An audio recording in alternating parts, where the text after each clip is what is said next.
Morning children. आज हिंदी में ही बात कर रहे हैं। Physics class 10th chapter 10 that is light, reflection and refraction के बारे में। इसे मैं मेरा पहले एपिसोड में ही बता रखा हूँ कि इसी चैनल का मकसद ये नहीं है कि हम फिजिक्स पढ़ाएंगे लेसन वाइज या कोई ऐसे क्लास या लेक्चर मेथड एडॉप्ट करेंगे जिससे आपको लगे कि भाई सर की ये जो चैनल है ये फिर एक टिपिकल फिजिक्स क्लासरूम है। ये आई एम सॉरी टू से ये मेरा फिजिक्स क्लासरूम नहीं है, ये फिजिक्स विथ मेडिटेशन। ये चैनल क्रिएट करने की मकसद ही ये है कि हम हर एक चैप्टर की जो मिसकंसेप्शंस है, मिसअंडरस्टैंडिंग्स है, इसको रिमूव करें और फिज़िक्स की फोबिया कैसे रिमूव हो आपकी ब्रेन से, इसके बारे में बात करें। तो एनसीईआरटी की एक बेसिक चीज़ है बच्चे कि हर एक चैप्टर में जो प्रीफेस होता है, जो स्टार्टिंग होता है, उसमें ही क्लियरली लिखा रहता है कि आपको इस चैप्टर की क्या क्या चीज़ें समझ में आना चाहिए, starting from understanding to analysis to evolution. तो इसमें आपको स्टार्टिंग पेज 1 में ही आप पेज नंबर अगर ऐसे देखेंगे तो 160 chapter 10 NCERT book I am talking about light, reflection and refraction के बारे में है। तो इसमें जो डिस्कशन स्टार्टिंग में है उसमें एक आपकी पैराग्राफ है मोर टू नो करके। स्टार्टिंग में तो आपको लिखा है कि लाइट क्या है और हम कैसे देखते हैं, कैसे कोई भी चीज़ को देखते हैं। मैं हमेशा एक चीज़ बोलता हूँ आपको, लाइट को समझने के लिए आपको 3 चीज़ समझना बहुत ज़रूरी है। लाइट तो है ही, उसके साथ लाइट जिसको देखने के लिए सहायक होता है, हेल्पफुल होता है, वो ऑब्जेक्ट्स, वो भी ज़रूरी है, और जिसकी द्वारा आप देखते हैं वो भी ज़रूरी है। फॉर एग्जाम्पल, आप ब्लैक बोर्ड में लाइट फॉल करता है और ब्लैक बोर्ड को देखते हैं। इसमें थोड़ा सा समझाए कि बेसिक फिजिक्स है क्या इसमें, कि लाइट किसी भी सोर्स से आ रहा है, चाहे सनलाइट हो, चाहे आपकी ट्यूबलाइट हो, चाहे आपकी घरेलू लाइट हो, या कोई भी चीज़ हो जहाँ से लाइट ब्लैक बोर्ड में गिरा, और ब्लैक बोर्ड से अगर आपकी आँख में पहुँचा तभी आप ब्लैक बोर्ड को देख रहे हो। इसका मतलब क्या हुआ कि एक सोर्स से लाइट आया, एक ऑब्जेक्ट में लाइट फॉल किया, और एक स्क्रीन जो बोलते हैं, हमारा आँख को आप स्क्रीन समझिए, जो स्क्रीन में एंटर हो तो आपको एक सेंसेशन ब्लैक बोर्ड की ब्रेन तक रिले हुआ, इलेक्ट्रिकल सिग्नल जो क्रिएट हुआ, जो इन्वर्टेड इमेज क्रिएट हुआ, उसका electrical signals by the help of retina, जो कोन्स एंड रॉड्स हैं उसमें। पहले दिन मैं सब नहीं बोलता हूँ कि आप कंफ्यूज हो जाएंगे। तो आपकी ब्रेन उसको कंसीव किया कि अच्छा एक ब्लैक बोर्ड है सामने ये। तो उसकी चैप्टर की फर्स्ट पैराग्राफ अगर आप देखेंगे उसमें ये लिखा हुआ है कि हम कैसे देखते हैं।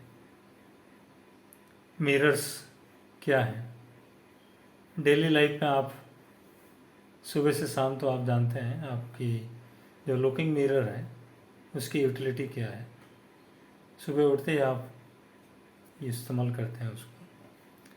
कुछ बेसिक फेनोमेनन के बारे में वहाँ लिखा हुआ है, जैसे स्काई ब्लू क्यों है, ट्विंकलिंग ऑफ स्टार्स क्यों होते हैं, या रेनबो क्यों दिखाई देता है। जैसे कोई भी नेचुरल फेनोमेन, जैसे मैं बताया आपको कि kitchen chemistry, kitchen physics, kitchen biology are the best sciences which you need to explore. तो ये चीज़ों के बारे में बोल रहा है कि हम इस चैप्टर में पढ़ेंगे। और इमीडिएटली आपको एक पैराग्राफ मोर टू नो करके दिया हुआ है। उसमें एक मज़ेदार चीज़ है, आप अगर उसको पढ़ते हैं, क्योंकि टीचर्स आपको हमेशा डिस्करेज करते हैं कि ये जो है ना हायर कंसेप्ट है, इसको मत पढ़ो, आपको क्लास 11-12 में टीचर ऑटोमेटिक पढ़ा देंगे। बेटा कोई भी चीज़ आप एक बार नज़र में आ जाता है आपकी, तो क्या बिना देखे बिना पढ़े आप मूव कर जाओगे? सपोज आप दौड़ रहे हो, स्पोर्ट्स फील्ड में दौड़ रहे हो, सामने एक पत्थर आ जाता है, क्या बिना देखे बिना सोचे आप उसी से दौड़ लेंगे?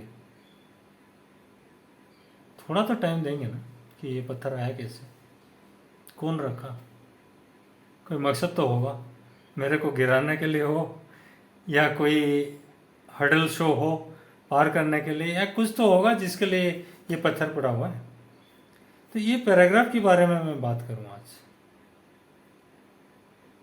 इसकी समरी मैं पहले से बता दूं कि रेक्टिलिनियर प्रोपगेशन ऑफ लाइट आप क्लास 6 में पढ़े।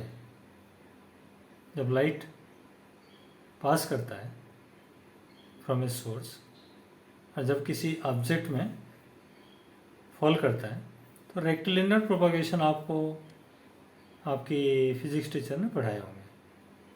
और उसी के साथ साथ ये भी कुछ दिखाए होंगे, अगर अच्छे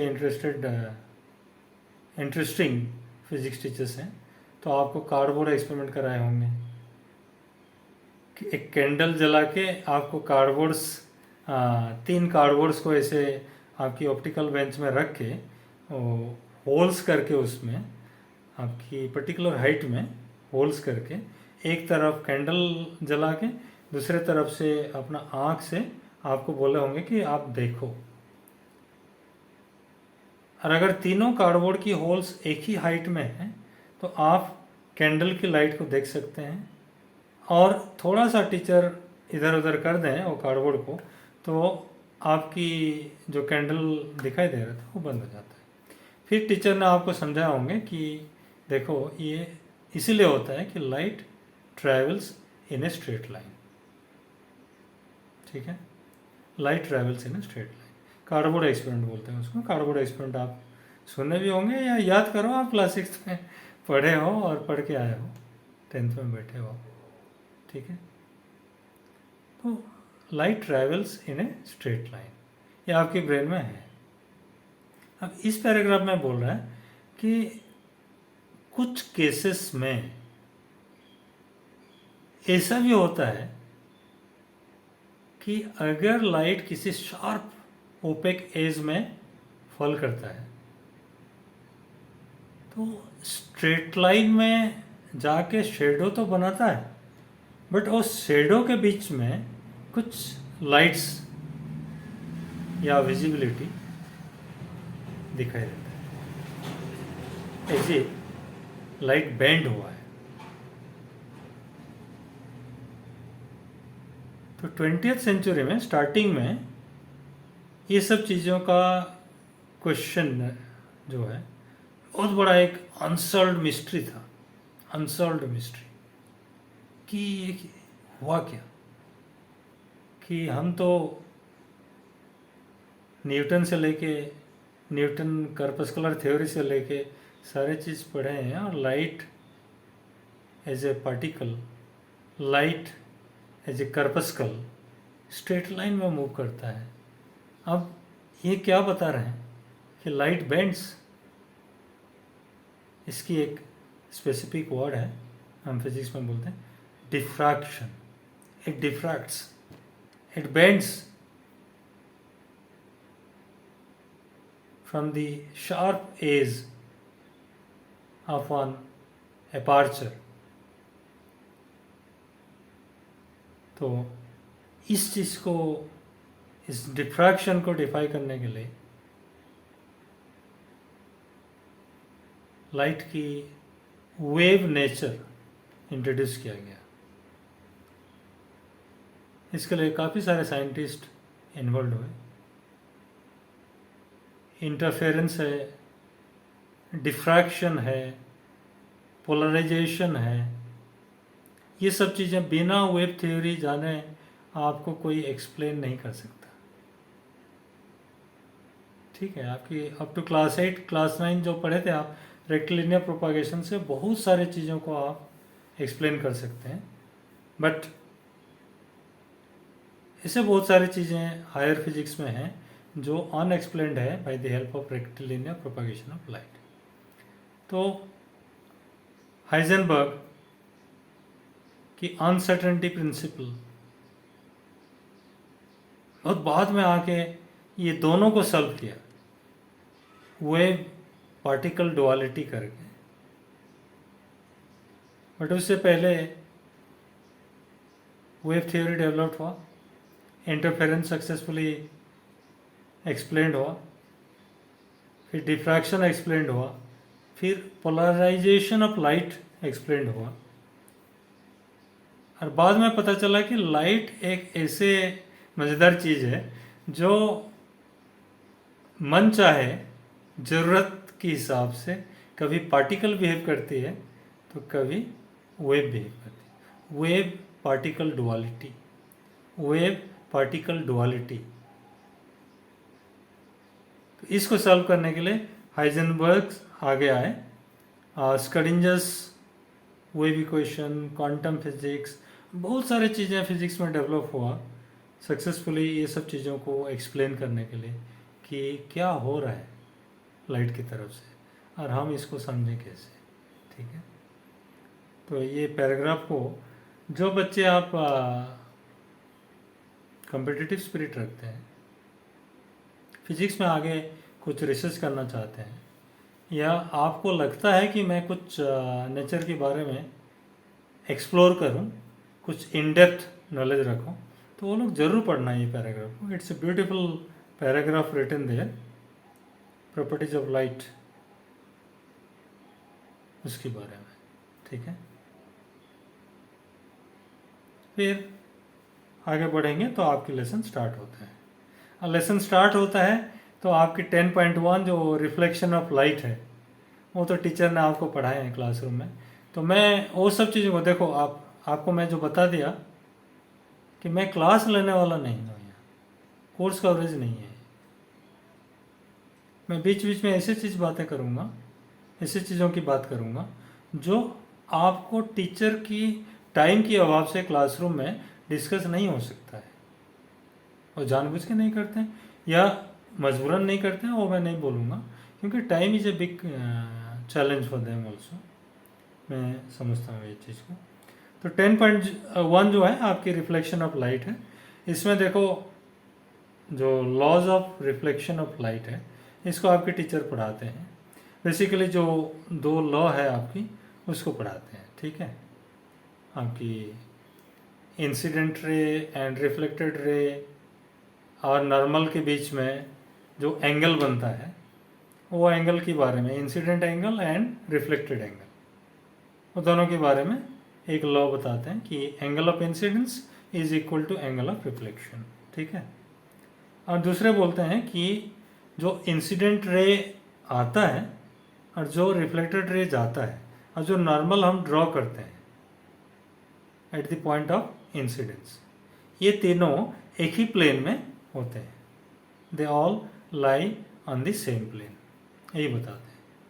बट ज़्यादातर बच्चे आप जहाँ मिस्टेक करते हो ना, मैं उसको रिपीट कर दे रहा हूँ कि इस सेकेंड लॉ में आप क्या रट्टा मारते हैं कि the incident ray, the reflected ray and the normal, they all lie in the same plane. गलत है। Incident ray, reflected ray and the normal बोलोगे तो नॉर्मल क्या मैं कहीं भी ड्रा कर सकता हूँ क्या? And they all lie in the same plane बोलूँगा क्या? गलत हो जाएगा, 100% गलत हो जाएगा। इसीलिए आप अच्छे से सुन लो, जहाँ आपकी मिस्टेक होने की चांस होता है इसको मैं बता दे रहा हूँ। The incident ray, the reflected ray and the normal drawn at the point of incidence, drawn at the point of incidence, ध्यान से सुनो, drawn at the point of incidence, they all lie in the same plane. ठीक है, इसको आप गांठ बांध लो कि जब भी आप नॉर्मल लिखते हो ना, नॉर्मल किसकी normal? Normal drawn at the point of incidence. ये लिखना भी बहुत बहुत बार आप लोग भूल जाते हो। क्यों? टीचर ने भी कभी कभी भूल जाते हैं, नॉर्मल बोल देते हैं, incident ray, reflected ray in the normal all line the same plane. My god, किससे होगा? हो ही नहीं सकता। आप खुद देखो, एक एक टेबल के प्लेन में आप एक मिरर रखो और इंसिडेंट रे और रिफ्लेक्टेड रे और नॉर्मल को कहीं ऊपर ड्रॉ कर दो टेबल के ऊपर, तो क्या they all lie in the same plane होगा? और आप एंगल ऑफ इंसिडेंस और एंगल ऑफ रिफ्लेक्शन मेजर करने में सक्सेसफुल होंगे? प्रॉब्लम। इसको आप समझ लेना, इसको आप अच्छे से समझ लेना। और मेमोराइज तो मैं कभी नहीं बोलता हूँ, आप अच्छे से समझ जाएंगे तो आपको तकलीफ नहीं आएगा इन फ्यूचर। किसी भी डिस्कशंस में कहीं भी आप हायर फिजिक्स तक भी जाएंगे तो वो लॉज ऑफ रिफ्लेक्शन भूलने की चांस नहीं होगा। आप खुद करके देखो, एक स्ट्रिप ऑफ मिरर आप कट करके, स्ट्रिप ऑफ मिरर आप टीचर से मांग के भी आप घर में ला सकते हो, और उस स्ट्रिप ऑफ मिरर को स्टैंड करवा के टेबल में आप उसमें देख लेना, पेंसिल से ड्रॉ करके एक वाइट पेपर रख के, और इसको आप एक्सपेरिमेंट की तौर पर ले लेना। ठीक है? ये आपको टीचर ने पढ़ाए हैं, तो पहले दिन अगर पढ़ाए होंगे तो इंट्रोडक्शन कितना दिए हैं क्या नहीं दिए हैं आप जानते हैं, बट आपको मैं जो बताया, जो बॉर्डर लाइन पैराग्राफ है, मोर टू नो कि लाइट वेव पार्टिकल डुअलिटी, इसके बारे में ज़रूर पढ़ लेना। क्यों? कि ये हायर फिजिक्स में आपको काम आएगा। ठीक है?